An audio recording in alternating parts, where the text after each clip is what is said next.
Hello, and welcome to the eLearning and Instructional Design for Beginners podcast, where new and aspiring instructional designers start, grow, and advance their careers in instructional design and online learning development. I'm your host, Crystal Harper. I'm a former school teacher who transitioned to instructional design, all while working full-time as a single mom. Would you like to become a successful instructional designer without the burden of earning another degree? Well, then let's get started. It's especially important in an e-learning course to be sure that you have clearly defined goals and learning objectives. It's important in the beginning of the instructional design process to either A, define a goal statement or verify the accuracy and appropriateness of a goal statement given to you by your client, and B, analyze the goal and identify key components of the goal. If the goal is unclear, subsequent planning can become unclear and ineffective, and learners may have difficulties discerning the overall purpose of the instruction. It's also important to determine what your target learners must know and be able to perform the goal. This is a two-part course on how to write course goals and learning objectives. In Part 1, you will learn how to write and analyze your goal, and in Part 2, we will focus on how to write clear learning objectives as well as the difference between a terminal and enabling objective. After completion of Part 1 of this course, you should be able to distinguish approaches for identifying instructional goals, generate a measurable goal statement, recognize key components of a goal statement, classify learning outcomes, clarify fuzzy goal statements, recognize the purposes of conducting a goal analysis, distinguish approaches for analyzing a goal, and analyze your goal and generate identifying major components of the goal. The goal analysis process will ensure that you have determined the major steps necessary to complete your goal and that you account for these steps in your instruction. The results of a good analysis will help you define the scope and sequence of your instruction, including the number, nature, and sequence of instructional units to be contained in your course or training program. An instructional goal statement may be derived from a list of goals from a front-end analysis, from practical experience from someone else who is already delivering instruction, or from other requirements for new instruction. The scope of your instructional goal will determine the amount of instruction that will be necessary to achieve the goal. A relatively extensive goal may require a series of workshops or a semester of coursework to accomplish. Less extensive goals may take anywhere from a few hours to a few weeks to attain. Key components. A short goal statement should include a brief description of the learner and targeted skills. In contrast, a complete goal statement provides additional information about the performance context and the availability of tools.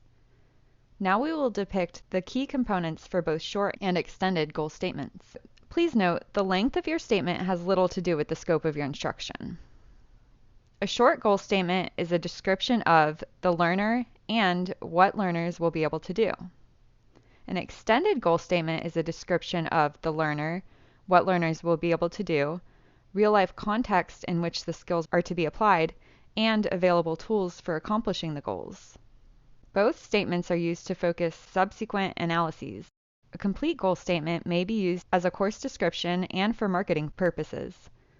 Fuzzy goals do not specify what learners can do if they achieve the goal in measurable or observable terms. They typically contain abstract statements of internal learning outcomes like increase awareness of, demonstrate understanding of, and appreciate. The goal should be clarified if it is unclear what performances constitute accomplishment of the goal.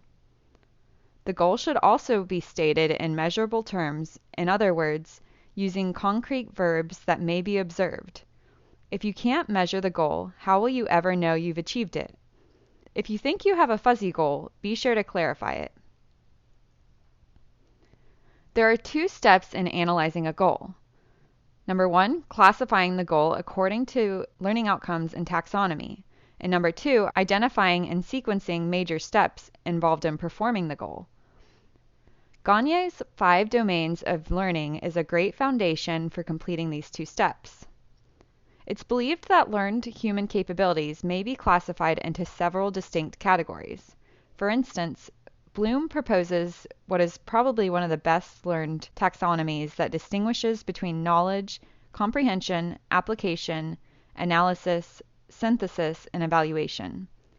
Others differentiate between cognitive, affective, and psychomotor learning outcomes.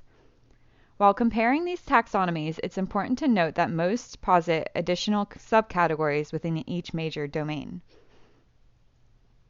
Gagne's 5 domains include, number 1, verbal information. This is factual information that is stored or looked up. Number 2, intellectual skills.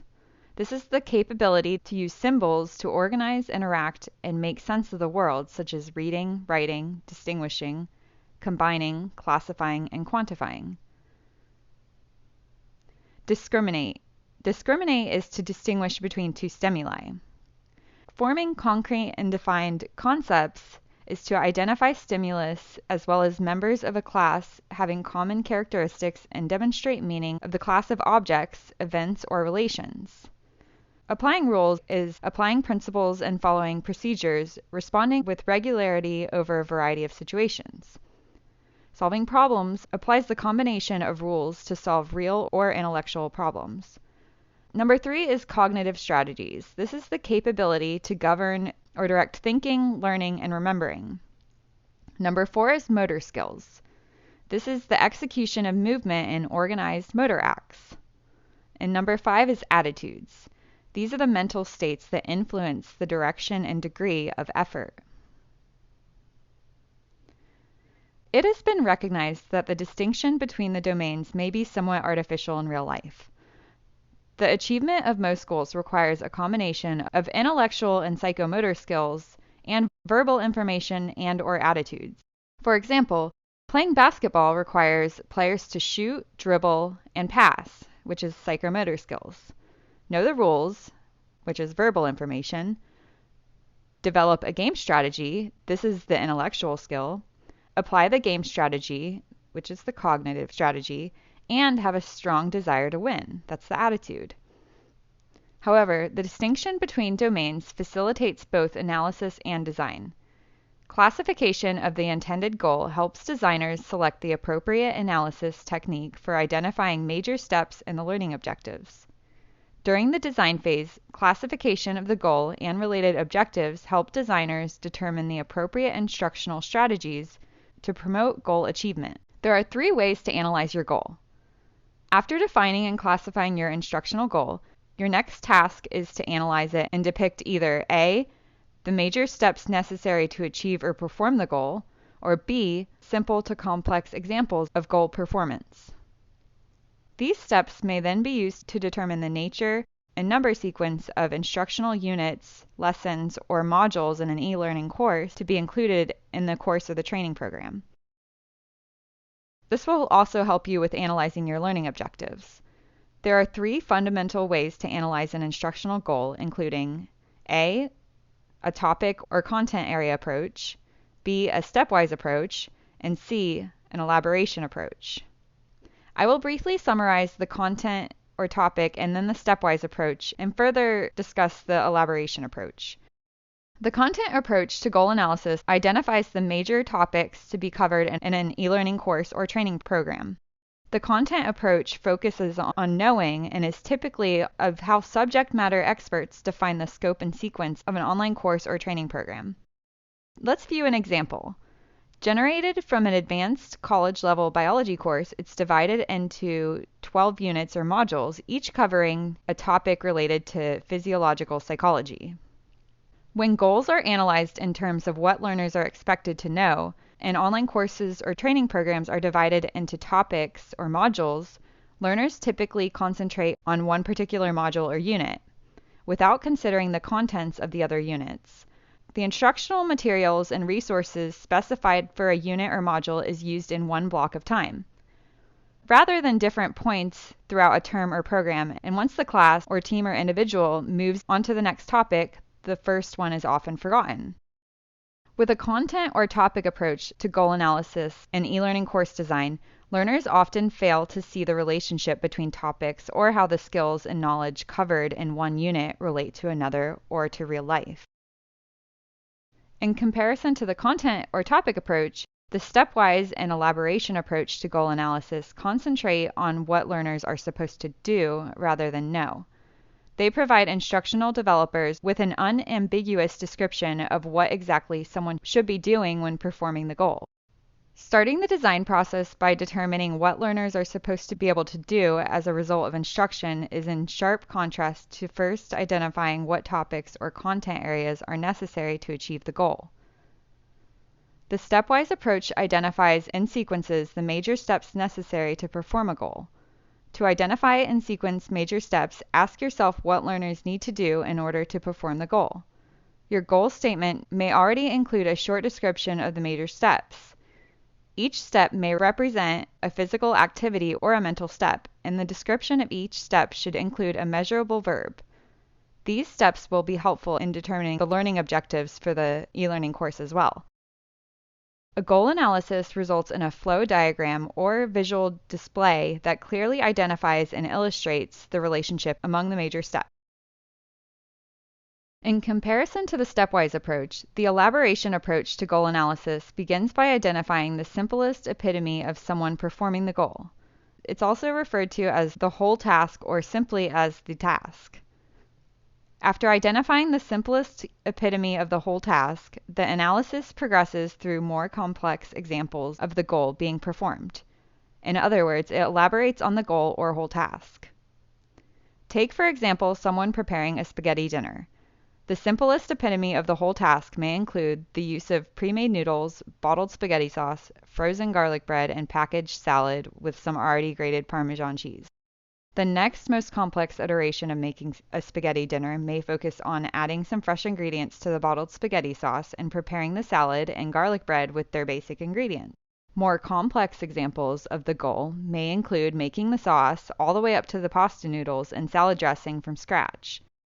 Training and education often focuses on complex cognitive tasks. By first presenting your e-learners with a simple epitome of the whole task, they may begin to understand the task holistically and start to acquire the skills necessary to complete a real-life task for the very first lesson. Being presented with and acquiring the skills necessary to accomplish a real-life task at the beginning of an e-learning course or training program, in turn, may be more motivating than simply learning the first step of a task. The holistic understanding of a task also results in the formation of a stable cognitive schema to which more complex capabilities and understandings may be assimilated. This is especially valuable for learning a complex cognitive task. To identify simple to complex examples of the goal analysis, ask yourself and/or work with a subject matter expert to determine what is the simplest epitome of someone demonstrating or performing the goal. Your goal statement may already include a short description of the whole task. Identify the simplest example of the whole task that is fairly representative of the goal and describe the conditions that distinguish it from other versions or examples of the task. When elaborating a whole task, I also suggest that it may be helpful to start by identifying some of the major versions of the task and the conditions that distinguish when one version is appropriate versus another. Thinking of different conditions helps to identify versions, and thinking of different versions also helps to identify conditions. Therefore, it is wise to do both simultaneously or alternately. Ask the subject matter expert to recall the simplest case of the whole task she or he has ever seen. The simplest version will be a class of similar cases. Then check to see how representative it is of the task as a whole. There is no single right version to choose. It's usually a matter of trade-offs. The very simplest version of the task is usually not very representative of the task as a whole. The more representative of the simple version can be, the better, because it provides a more useful schema to which learners can relate subsequent versions.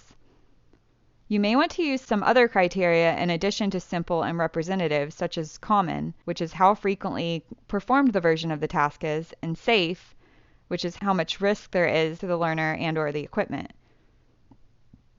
After identifying the simplest epitome of the whole task that is fairly representative of the goal, work with the subject matter expert, if applicable, to identify the next simplest version that is more representative of the goal.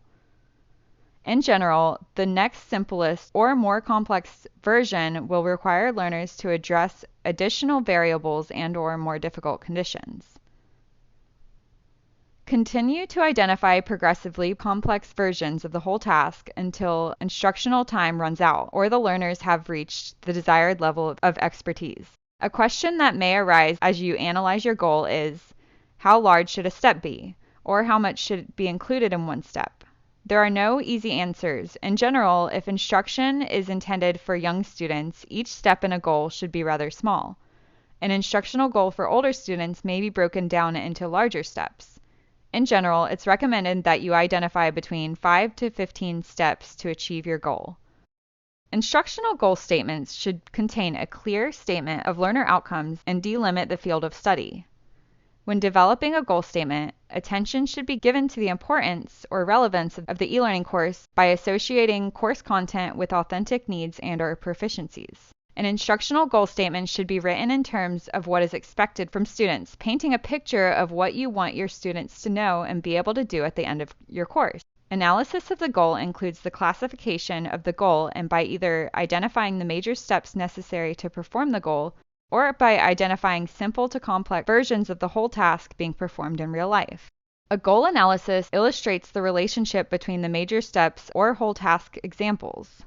The purpose is to identify and communicate what learners need to be able to do to accomplish the goal and to determine the scope and sequence of instructional units to be included in a course or training program.